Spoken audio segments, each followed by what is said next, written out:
Hello everybody and welcome to Sin City Living. My name is Jason. I'm bringing you today's episode. As always, please hit those like and subscribe buttons. We've got a ton of content coming out for you guys every single week. You don't want to miss a thing. And our usual shout out of appreciation to our patrons. All those tips and support are just going to go towards making the channel better and adding more games. We appreciate the opportunity to be able to do that for you guys as soon as possible. I hope the patrons are enjoying those patron exclusive videos that we're putting out every single week. And if you're curious about it, just go ahead and take a look at the description of the video down below to learn more information about it.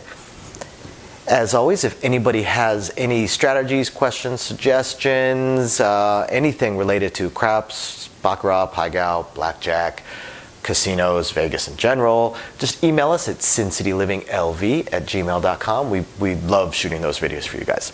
That being said, I'm going to go ahead and jump right into it, and we actually do have a video from one of our fans. They emailed us two things actually. A question on some stuff that we can do that I'm gonna shoot a Vegas Vice video on shortly, and then they also sent us their strategy. So their strategy looks like about a medium strategy. They say it's $1,000 buy-in. So $1,000 buy-in is that's pretty middle of the road with a lot of the buy-ins lately, especially with table minimums typically being $15 or $25. You pretty much need $1,000 to really be able to go for it. It says occasionally he finds a $15 table. So he starts it out pretty basic. Doesn't play the pass line unless he's shooting, so pretty standard there. I like it already. And starts out with 110 inside.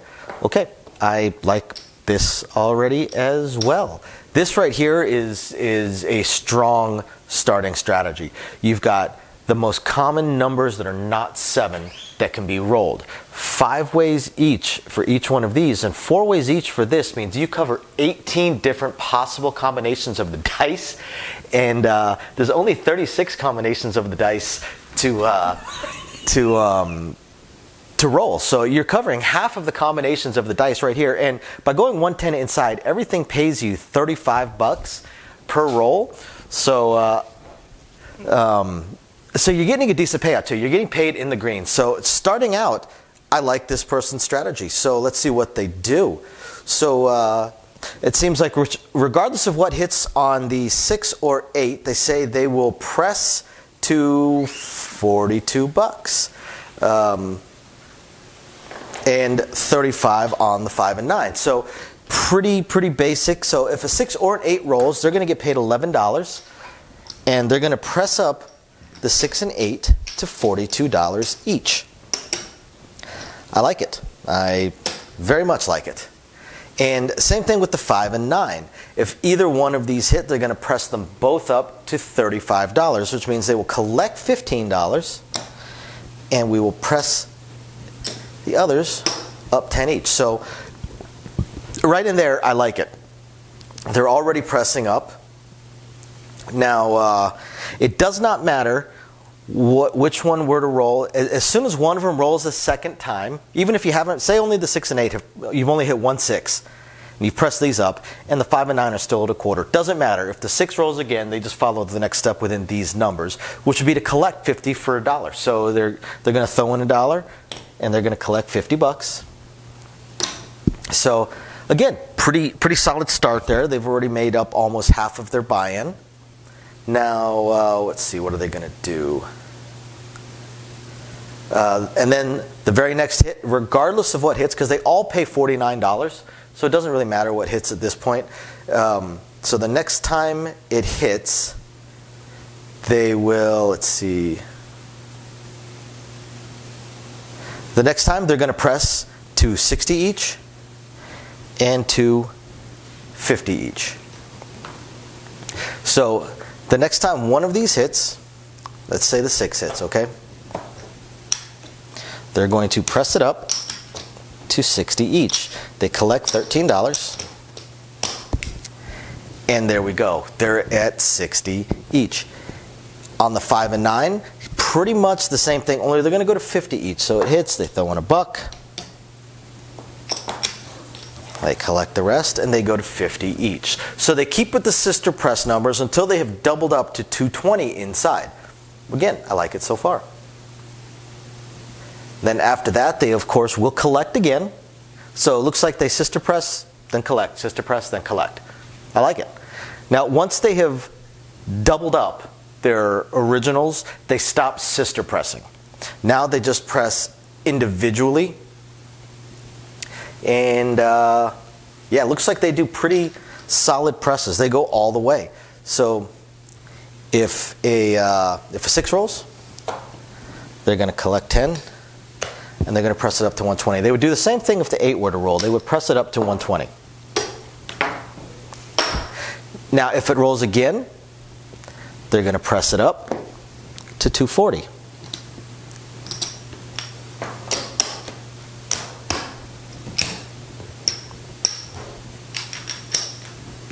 Now keep in mind, with strategies like these, you can always decide that you may want a same bet at some point. You don't have to dogmatically follow the presses as they go. It's up to you. So the next hit, if they're at 240, they keep it a little bit smaller, and they will shoot up to, instead of pressing it all the way, this time around they're just going to press it up to 300. Okay, so they're at 240. 240 pays 280. So they can throw in 20 bucks if they want and collect that 240. So they're going to collect $220, and they're going to press up to 300. And at this point, it's just standard presses. Double the bet every single time. 300 to 600 to 1200 to 2400.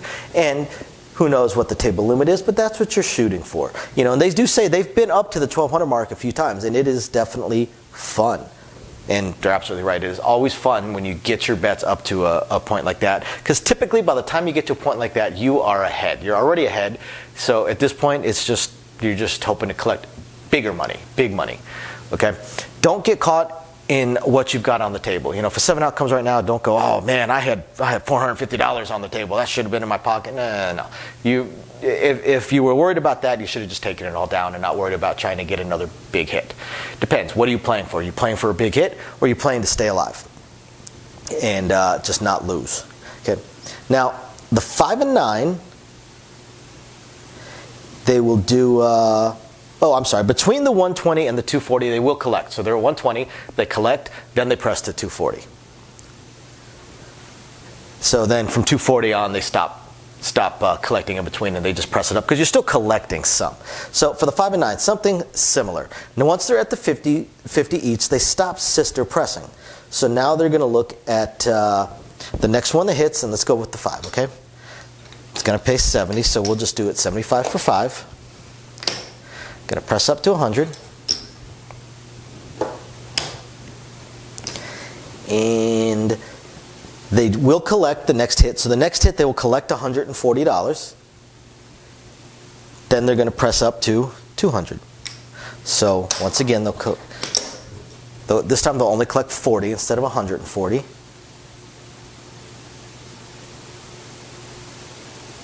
Then they're going to collect again, right? So they're going to collect $280.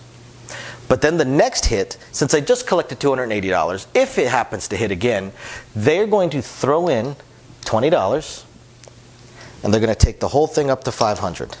And why not? You're already up. You're up, and you're up pretty solid. So now you're going for the big payday. And then after that, they're going to go straight up to 1,000. Collect a couple hundred. And then from there, whatever you wish to do, it's entirely up to you at this point what you want to do.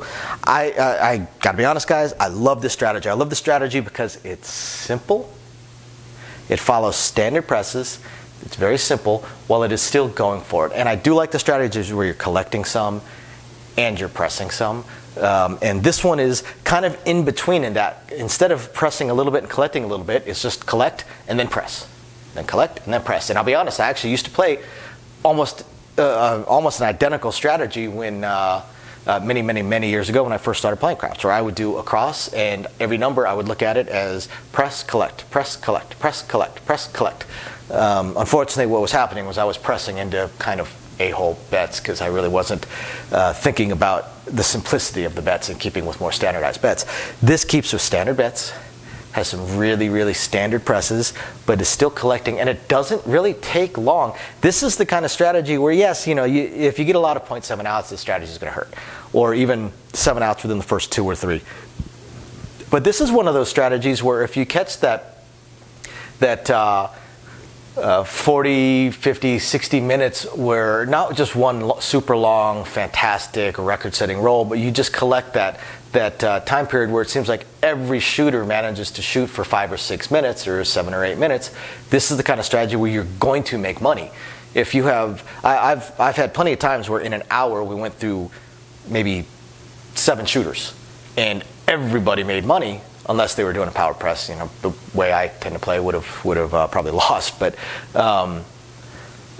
this is the kind of strategy that takes advantage of those medium rolls, those 7, 8, 9 minute rolls. You're making money, and you're probably making good money, because you're probably going to have at least one of these numbers that hits somewhere where you're getting paid in the blacks, and I mean, you can't beat that. Even if you just made $100 per shooter, you could make $500, $600. All you have to do is catch like I said, the medium level rolls. So I really like the strategy, guys. Really, really like the strategy.